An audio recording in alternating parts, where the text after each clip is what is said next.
Sanctus, Sanctus, Sanctus Dominus Deus Sabaoth. Bapak, Ibu, dan saudara-saudariku yang terkasih dalam Tuhan kita Yesus Kristus, salam sejahtera untuk kita semua. Berkat Allah yang Maha Kuasa senantiasa menyertai kita. Hari Rabu tanggal 8 Mei tahun 2024 adalah hari biasa pekan ke-6 Paskah. Marilah kita mendengarkan dan merenungkan bacaan-bacaan kitab suci. Dalam nama Bapa dan Putra dan Roh Kudus. Amin. Bacaan pertama dari Kisah Para Rasul bab 17 ayat 15 dilanjutkan dengan ayat 22 sampai bab 18 ayat 1. Pada waktu itu terjadilah kerusuhan di kota Berea. Maka Paulus pergi dari sana. Orang-orang yang mengiringi Paulus menemaninya sampai di kota Athena, lalu kembali dengan pesan kepada Silas dan Timotius, supaya mereka selekas mungkin menyusul Paulus. Di Athena, Paulus pergi berdiri di atas Areopagus dan berkata, "Hai orang-orang Athena, aku lihat bahwa dalam segala hal kamu sangat beribadah kepada dewa-dewa.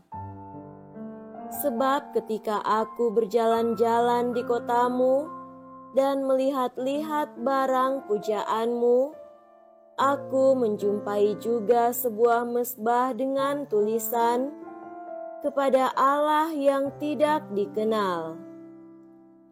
Apa yang kamu sembah tanpa mengenalnya, itulah yang kuberitakan kepada kamu. Allah yang telah menjadikan bumi dan segala isinya. Ia yang adalah Tuhan atas langit dan bumi, tidak diam dalam kuil-kuil buatan tangan manusia. Ia juga tidak dilayani oleh tangan manusia, seolah-olah ia kekurangan apa-apa, karena dialah yang memberikan hidup, nafas, dan segala sesuatu kepada semua orang. Dari satu orang saja, Allah telah menjadikan semua bangsa dan umat manusia untuk mendiami seluruh muka bumi, dan Ia telah menentukan musim-musim bagi mereka serta batas-batas kediaman mereka. Maksudnya, supaya mereka mencari Dia dan mudah-mudahan menjamah serta menemukan Dia, walaupun Ia tidak jauh dari kita masing-masing. Sebab di dalam Dia kita hidup, kita bergerak, kita ada, seperti yang telah dikatakan juga oleh pujangga-pujanggamu. Sebab kita ini dari keturunan Allah juga. Karena kita berasal dari keturunan Allah, kita tidak boleh berpikir bahwa keadaan ilahi sama seperti emas atau perak atau batu, ciptaan kesenian dan keahlian manusia. Dengan tidak memandang lagi zaman kebodohan, maka sekarang Allah memberitakan kepada manusia bahwa di mana-mana semua orang harus bertobat. Karena Allah telah menetapkan suatu hari pada waktu mana Ia dengan adil akan menghakimi dunia dengan perantaraan seorang yang telah ditentukannya sesudah ia memberikan kepada semua orang suatu bukti tentang hal itu dengan membangkitkan orang itu dari antara orang mati. Ketika mereka mendengar tentang kebangkitan orang mati, maka ada yang mengejek dan yang lain berkata, "Lain kali saja kami mendengar engkau berbicara tentang hal itu." Lalu Paulus pergi meninggalkan mereka. Tetapi beberapa orang laki-laki menggabungkan diri dengan Paulus dan menjadi percaya, di antaranya juga Dionisius, anggota majelis Areopagus, dan seorang perempuan bernama Damaris, dan juga orang-orang lain bersama-sama dengan mereka. Kemudian Paulus meninggalkan Athena, lalu pergi ke Korintus. Demikianlah sabda Tuhan. Syukur kepada Allah.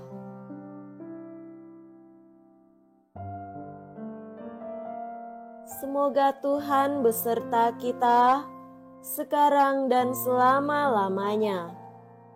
Inilah Injil suci menurut Yohanes. Dimuliakanlah Tuhan.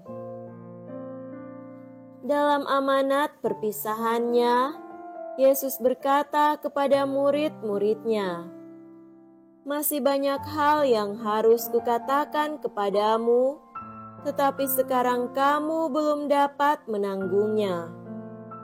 Tetapi apabila Ia datang, yaitu Roh kebenaran, Ia tidak akan berkata-kata dari dirinya sendiri, tetapi segala sesuatu yang didengarnya, itulah yang akan dikatakannya, dan Ia akan memberitakan kepadamu hal-hal yang akan datang.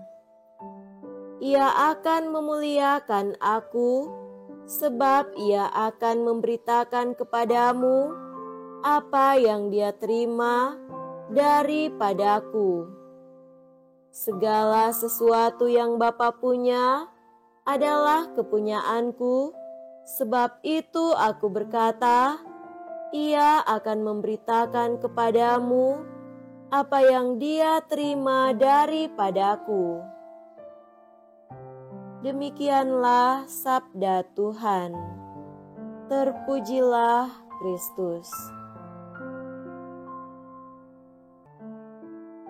Saudara-saudariku yang terkasih dalam Tuhan kita Yesus Kristus, tema renungan kita pada hari ini adalah titik temu yang mempersatukan.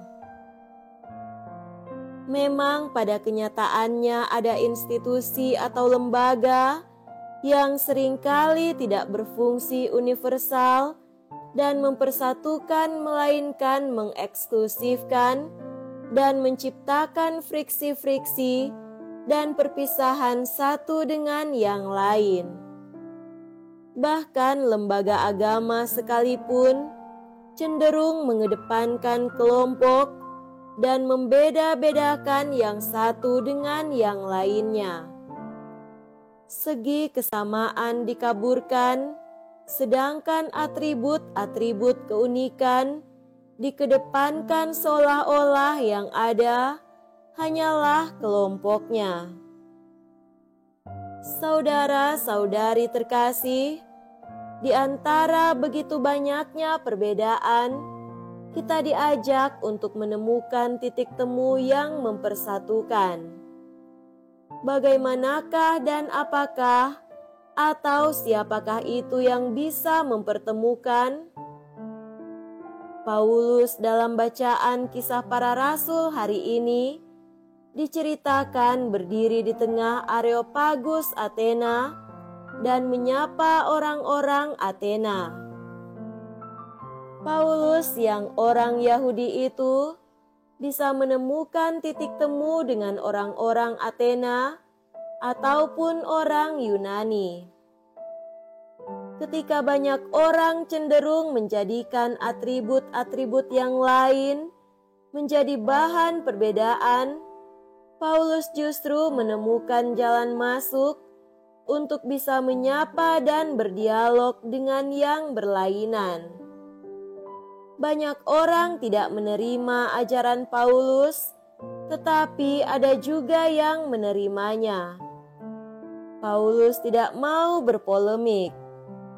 Ketika diminta untuk pergi, Paulus pun meninggalkan Athena. Saudaraku terkasih, Injil hari ini mengisahkan bagaimana Yesus menyatakan kepada para murid bahwa masih ada banyak hal yang harus disampaikan kepada mereka, tetapi para murid belum bisa menanggungnya. Akan ada saatnya roh kebenaran akan datang dan memberitahukan apa yang akan diberitahukan kepada mereka. Yesus tidak mau memaksakan semua ajarannya untuk dimengerti dan diterima sekaligus oleh para muridnya. Tetapi ada keyakinan bahwa ada yang akan mengatasi perbedaan ataupun keterbatasan pemahaman. Semoga kita pun selalu ingat bahwa banyak perbedaan yang terjadi dalam situasi dan lembaga yang mengelola kehidupan dunia ini. Kita perlu tetap sadar bahwa kemanusiaan kita membutuhkan kepastian penuntun masa depan ke dunia yang baru, yakni roh kebenaran. Roh yang memberi hidup membuat kita tetap mempersatukan kita semua. Semoga demikian. Amin.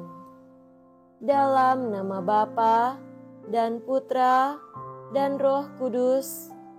Amin.